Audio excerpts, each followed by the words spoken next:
let's start with this new article in Associated Press in which some members of the Ukrainian army are admitting that there are almost no defense structures in the Ukrainian real. And in your opinion, what's the situation of the Ukrainian army right now? It's on the verge of collapse. They are retreating all across the front. The average Ukrainian soldier, they have been brave. They have been, they're not cowards. Part of that is the Russians say is because they're Russian. These people are, ethnically and religiously, they come out of the same cloth. But what Ukraine is now caught in the grips of a monster, this little monster named Zelensky, and the right-wing fanatics. I'm not sure right-wing is the right way to describe them, but there are these people who are ultra-nationalists who and anti-Russian, who are anti-Jewish actually, and they're trying to really control the country and take the riches out of it. And to that extent, they've been willing to basically destroy Ukraine in the process. So here's Russia now, in contrast to Ukraine, which is having trouble recruiting people and getting trained troops to the front lines. Russians are building up their military reserves. I think they're now somewhere in excess of 1.2, 1.3 million soldiers that are in uniform, that are trained, or in the process of going through training. So they are now pressing forward all along the front. And Ukraine, it's not like Ukraine's got a strong reserve that they can move to this point or to that point to try to stop the Russians. And they don't have air power. And they don't have much in the way of armor anymore. And they don't have much in the way of artillery. It's just, this is now a simple math problem. If you are, when one side's got 6 and you've got 1, that means you've got a lot less. And Russia's using that advantage in a very effective way so far. So I think candidly, you could see the vacating of the entire Donetsk and Luhansk regions by, the end of May, maybe, end of June, the latest. Do you think Odessa gonna be the final point for Russia? If they take Odessa, that's the end of the game for them. Well, they're going to continue on they're going to take Kiev, I believe, and they're going to secure Kharkiv, and they'll secure Odessa. But yeah, no, you're correct. They're not. Their intent is not to go in and invade Western Ukraine and try to occupy it, because I think that's, they know that that's just a long-term insurgency battle waiting to happen. On the other hand, they are going to continue to target bases, warehouses, storage facilities, factories in the West that are being used to produce armaments or shelter Western equipment. Russia will continue to go after that until it's destroyed. It seems that Israel is not happy with Patriot air defense system, and they're going to send their air defense system to Ukraine. Is that right? Is that a rumor? What's that? I had not heard that. It wouldn't surprise me. Patriots are very expensive. They've already been proven in Saudi Arabia during the war between the Saudis and the Houthis that, very inexpensive, low quality Houthi missiles could penetrate Saudi airspace and the Patriots wouldn't shoot them down. So, the Patriot missile system is a boondoggle. It's just one more example of misspent resources and the profiting of the defense industry. I guess it's Lockheed Martin and Raytheon are the big guys behind the Patriot missile battery, I believe. I'm just looking it up here. I've got it. Yeah, Raytheon. That's a Raytheon system. Hey, Lloyd Austin, That's his baby. Larry, do you think, are we gonna see finally F-16s in Ukraine? Yeah, no, I think the F-16 will be in theater probably within the next couple of months. But so what? You know, it's a 50-year-old plane. Okay, let's not kid ourselves. They're acting, oh, this is some brand new technology that we're trotting out. Oh boy. Yeah, it's old technology. That was a great aircraft in its day. And it's still a good aircraft, but not for combat environment like what the F-16 will encounter with Russian air defense and Russian combat aircraft. It's overmatched. When it comes to the conflict in Ukraine and how the Biden administration is insisting to send more weapons and aids, it seems that they're having this policy up until the presidential election in 2024 is over. Do you think if Biden wins, I know you think that that's impossible. If Biden wins, he's gonna continue, he's gonna keep the same policy. No, they're gonna be forced to change just with the situation on the ground. The Russian army will have advanced to a point that the Ukrainian army will be basically decimated. So, what are you going to fund? Right now, they can't even pull out enough Ukrainian troops for U.S. forces to train. That's how short they are, and that shortage isn't going to improve with time. You know, this is like that old saying: "Bad news doesn't get better with time." This is, you know, there's a trajectory to these events, and some of it becomes self-fulfilling. But, you know, like we saw during World War II, the Battle of Stalingrad was the turning point in that war. And from then on, basically, the German Wehrmacht was no longer able to press offensives like they had before. Sort of the final nail in the coffin was Operation Bagration, which just completely routed the German army. Well, you're looking at that same sort of phenomena here. The Russians are very patient. Their strategy, they're thinking strategically. They're not thinking tactically. They're thinking strategically. What do they need to do to both destroy Ukraine's military capability and destroy NATO's proxy activities in Ukraine? Do both. And in the course of that, to effectively disarm NATO. That's what this is about now. It's not just about Ukraine. It's about disarming NATO, I believe. It seems that they're forcing these young military age Ukrainians who are not living in Ukraine, in Poland and other countries. It's getting more serious in the West to send these people who have no trainings to the battlefield in Ukraine. Do you think at the end of the day, they would force these people and send them to Ukraine? Yeah, the rhetoric, what's being said by Western political leaders, getting more desperate, crazy. You heard David Cameron today, the now acting defense minister, I guess, or foreign minister in the Rishi Sunak government, talk about, oh yeah, Ukraine ought to use British weapons to bomb inside Russia. Well, sorry, that's an act of war.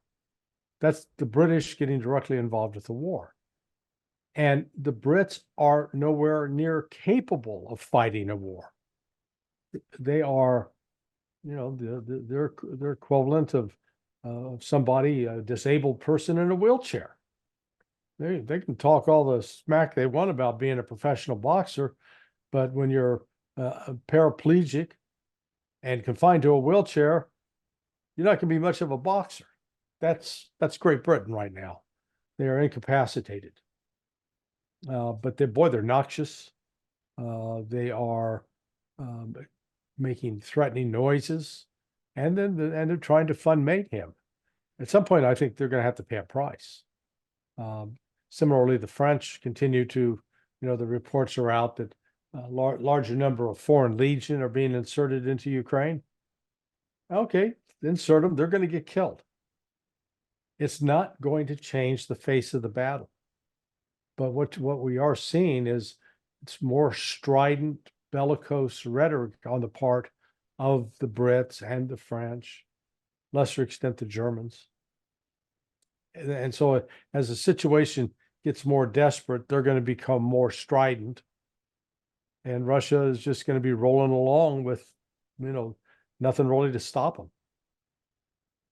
When it comes to these type of aggressive talks toward Russia, do you think, where does this confidence, self-esteem come from in Britain, in France? Because do you think they're thinking that at the end of the day, they can bring the United States into the conflict in Ukraine? I say, okay, go ahead, bring the United States in. What does that accomplish? People think that, they watch too many Hollywood movies. They think it's just a matter of flicking a switch and all of a sudden magical military things happen. For the United States to intervene in any way in Ukraine that would even offer the faintest hope of changing the direction of things means you're going to need a 5 to 7 month buildup of U.S. forces being deployed into Germany, into Romania, into Poland to build up those forces. Well, do you think the Russians are going to sit back and let the United States build up a 600,000-700,000 man army, which the United States cannot? We don't have that right now. The entire army that serves globally is like 420 to 450,000 soldiers. So that means we'd pull everybody out of Asia, out of Latin America, out of Africa. Everybody go to Ukraine. So, they're not going to do that. But even if they did, that assembly process would leave them very vulnerable. This isn't the Gulf. The Gulf War for 2003, we could do this massive buildup in Saudi Arabia. And what was Iraq going to do? They didn't have the wherewithal, the capability to launch anything to stop that. Plus, we had air control, we had air supremacy. There's nothing in the Iraqi Air Force that could stop us. And even with all of those advantages, it still took the United States some time to quell and get control of Iraq. Well, hell, you try that against Russia, I guarantee every troop concentration in Romania, Poland, or Germany, or they'll be bombed, they'll be hit, there will be casualties. Russia's not going to stand by and let the United States build up a military force that could threaten Russia.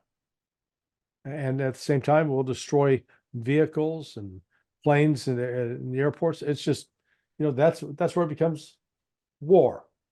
That we're already at that stage, I believe. And so there's nothing the United States can do.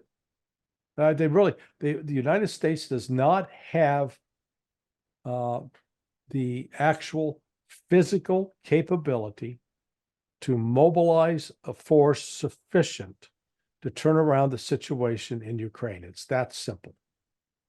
And so all these people talking about getting the United States involved, stop it, please. It's stupid. And it reflects somebody's ignorance when they say those kinds of things. Maybe the Biden's immigration policy is related to recruiting these young and new souls. Well, yeah. So you get a bunch of young guys that don't speak English. You can give them commands, what? Spanish, or Arabic, or whatever the language is. Sorry, that's one of the reasons they want to have people who have a high school education and can read and write, because the modern military is fairly complex, and you can't have a bunch of illiterate guys running around that just speak Spanish. I think the manpower, as you mentioned, is one of the problems, and the other would be the production of artillery shells and artillery. And it seems that the only option to produce these weapons would be the United States, because in Europe, they don't have the sort of energy they need to produce these Right. type of weapons for this industry.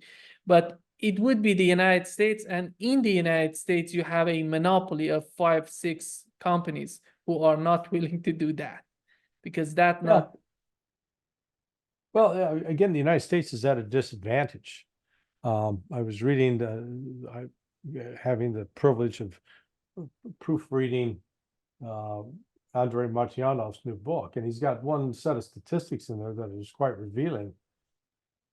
You need pig iron to produce products like artillery shells and tanks. So quantity of pig iron coupled with steel available is in the United States is like 93 million tons, something like that. And in Russia, it's 120 million tons. So in other words, Russia's got almost 30% more. But according to GDP, it's much smaller country. The reality is that Russia's industrial base is intact, very strong, very robust, very deep.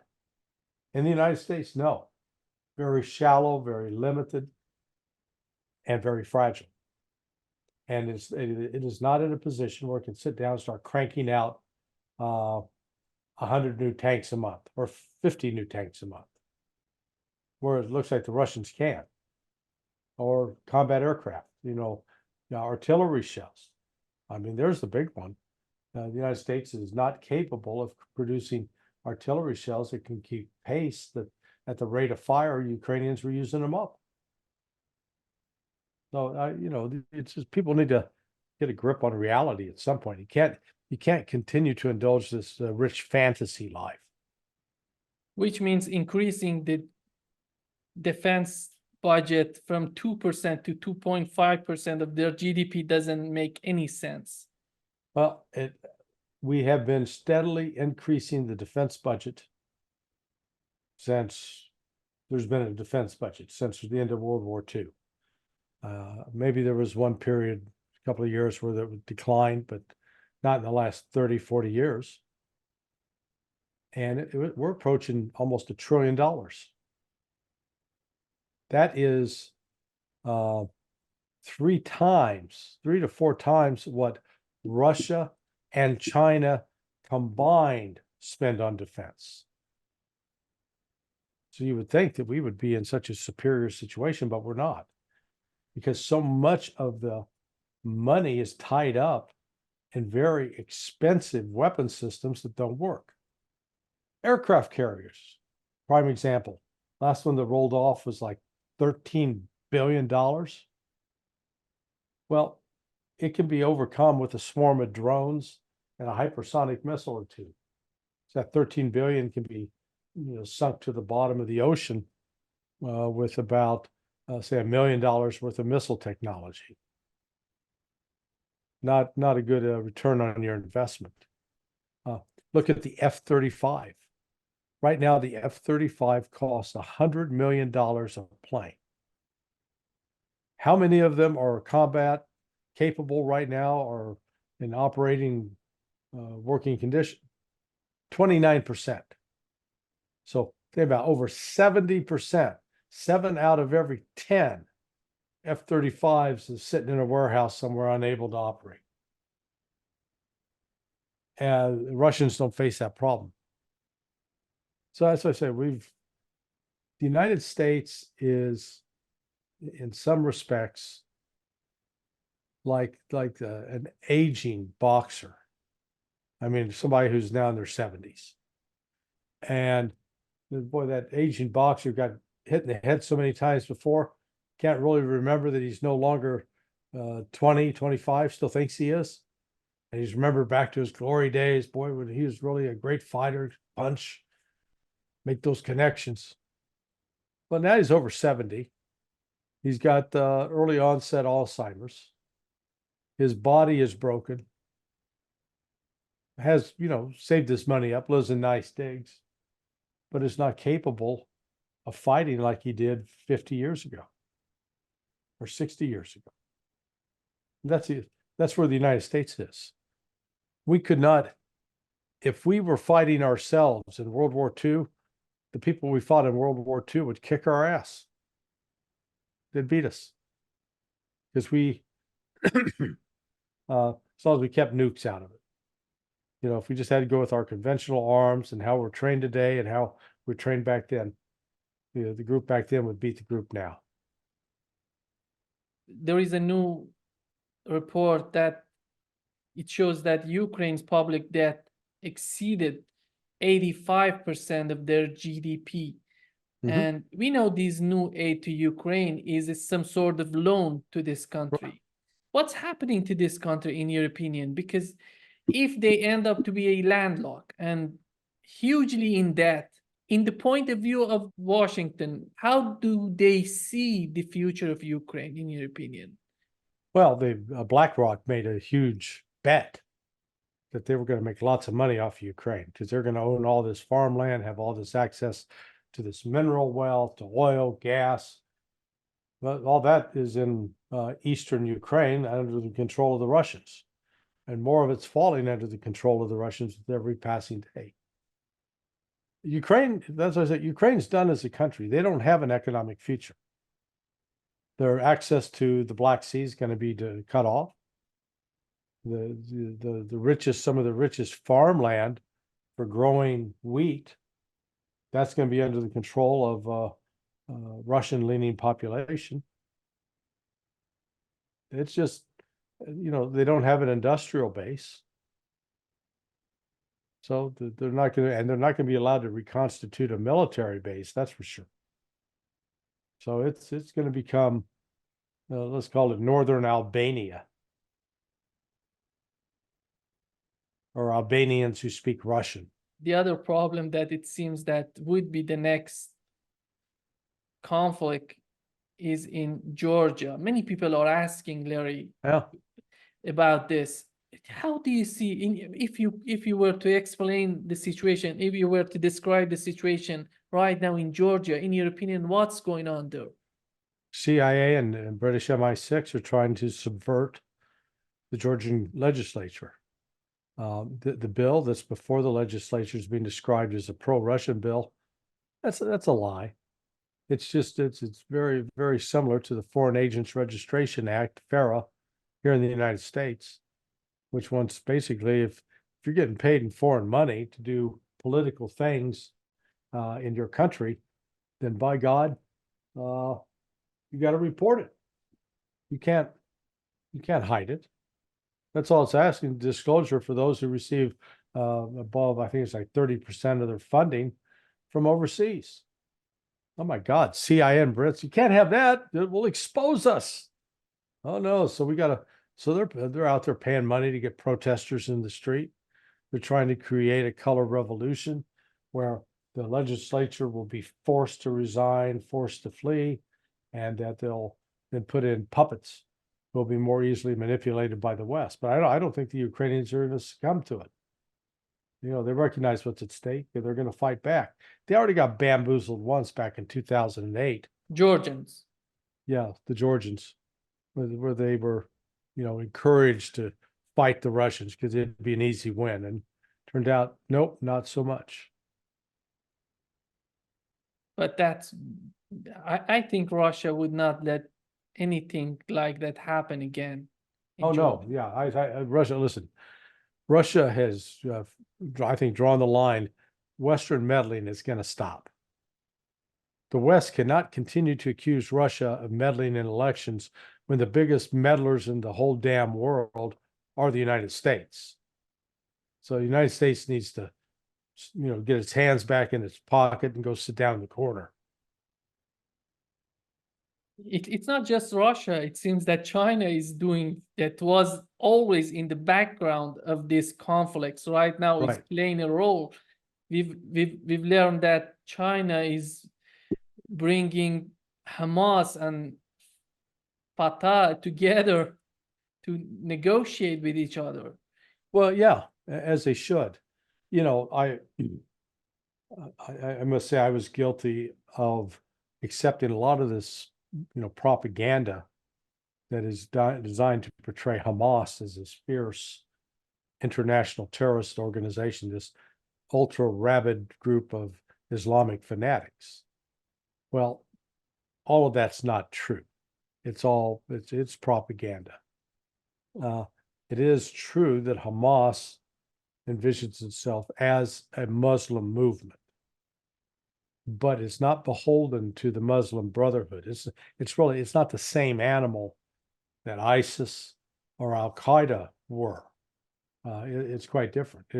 It's basically focused upon the liberation of Palestine and securing the rights of the Palestinian people. When you look at the terrorist attacks, and I was surprised that the Israeli Foreign Ministry put these out in public, but I commend them for it. And you go through all that data, quite a different picture emerges of what Hamas is. Roughly 50% of the attacks are on people wearing uniforms, carrying guns. That's not terrorism. That's insurgency. That's war. You know what? If you're carrying a gun in a uniform and you're suppressing somebody and they take a pot shot at you, you may be afraid, you may be frightened. That's not terrorism. That's war.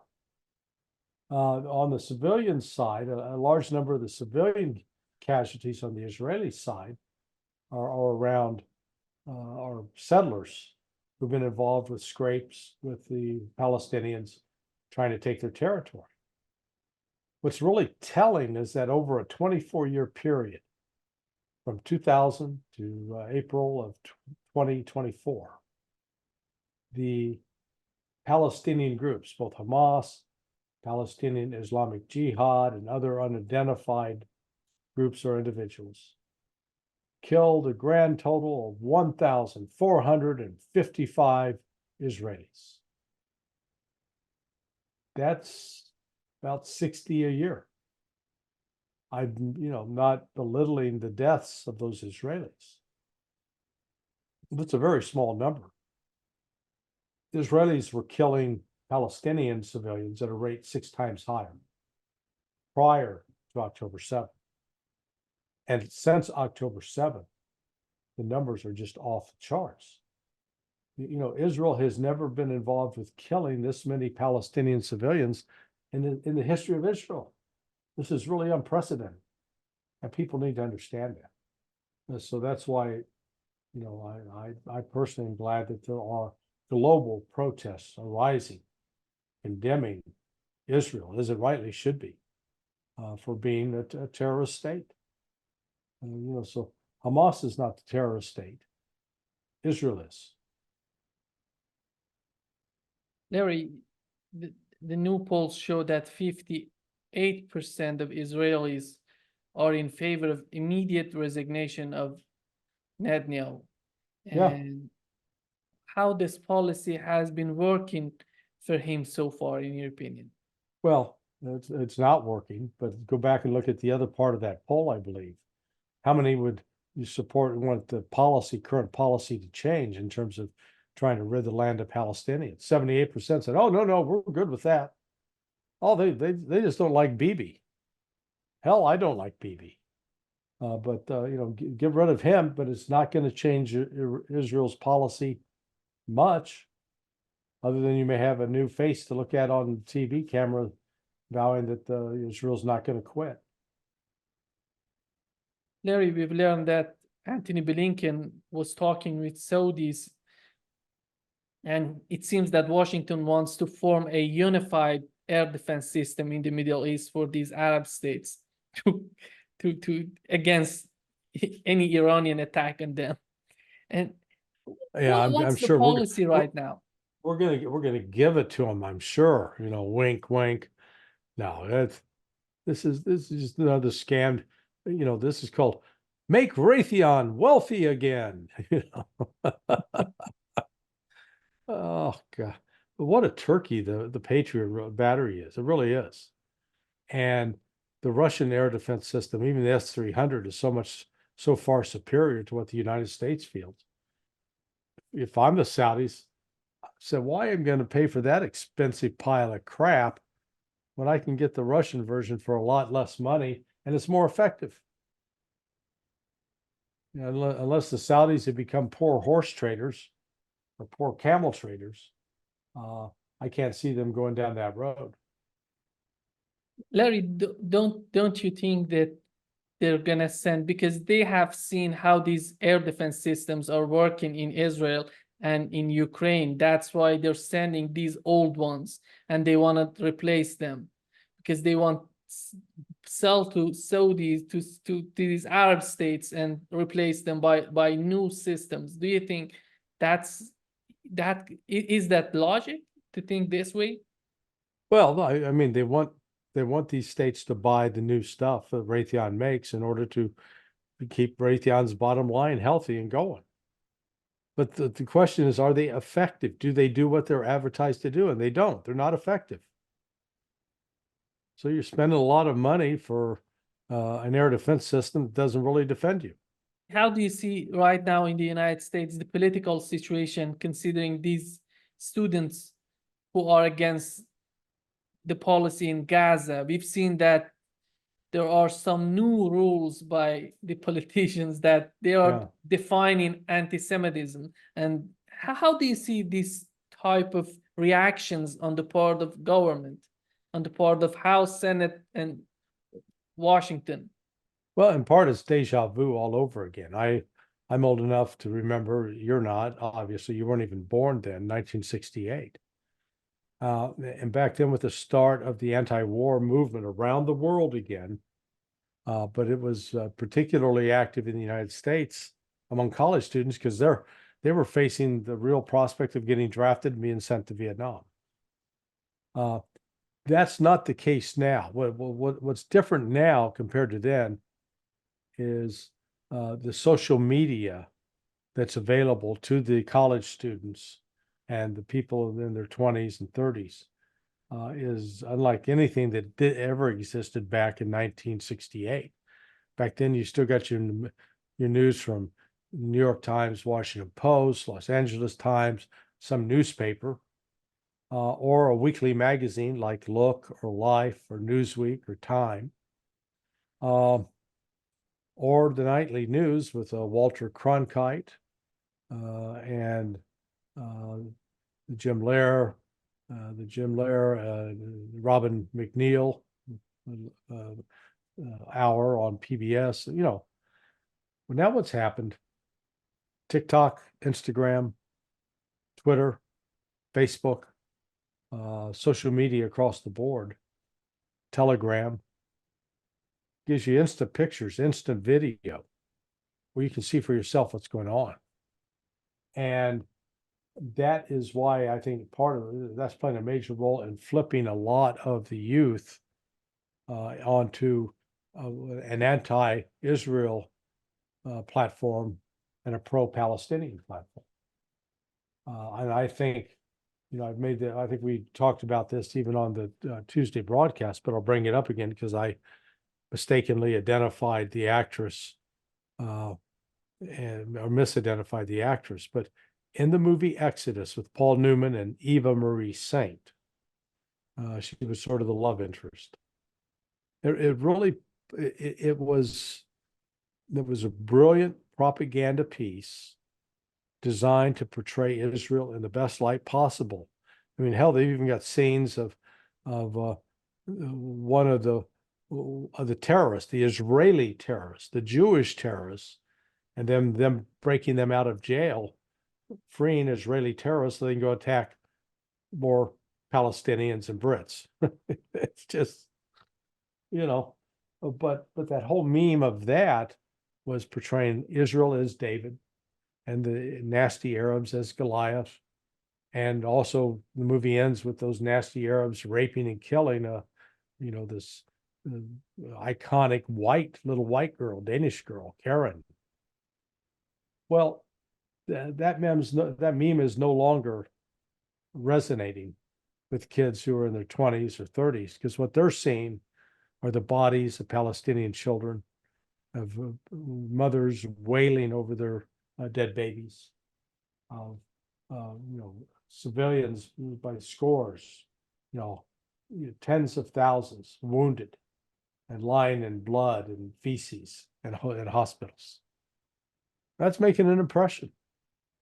And it's not confined just to the United States, it's going around the world.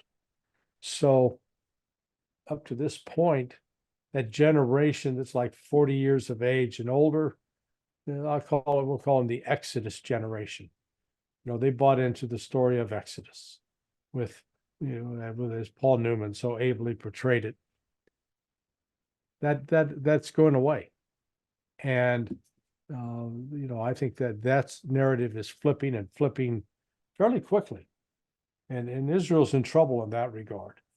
And then add to that with a lot of these protesters, you already have Jewish students protesting against Israel's policy. So that's why I think it's always correct to note that what we're talking about is an anti-Israel, anti-Zionist movement, not anti-Jewish, or shouldn't be anti-Jewish, because there are many Jewish people as well who are horrified by what the government of Bibi Netanyahu is doing. Larry, your favorite character, Erdogan from Turkey, is doing something in that region. It seems that we've learned that Turkey holds all trade with Israel. And with all that said, we talk about the situation of Netanyahu in Israel, in the United States. Right now with Turkey, Erdogan wasn't willing to do this, to literally sanction Israel. Right, and right. now we see the situation is changing in that region. Well, I think the Turkey step was a very important one that is going to really put the pressure on Israel now going forward. And let's not forget the economic woes that beset the Israeli economy, because they're missing a significant number of their labor force because they're in the military, they're fighting out on the front lines or training.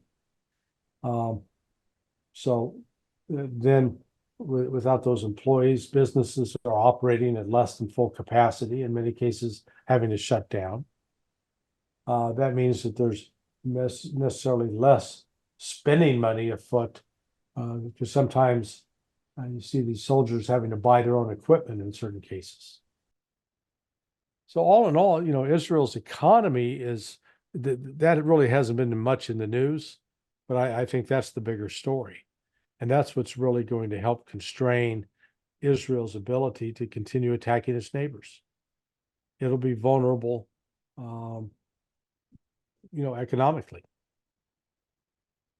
How much of these interactions between Iran and Israel pushed Erdogan to do this, in your opinion? Well, it was Erdogan's political party got its ass handed to it in one of the local elections. They lost. I know, unprecedented.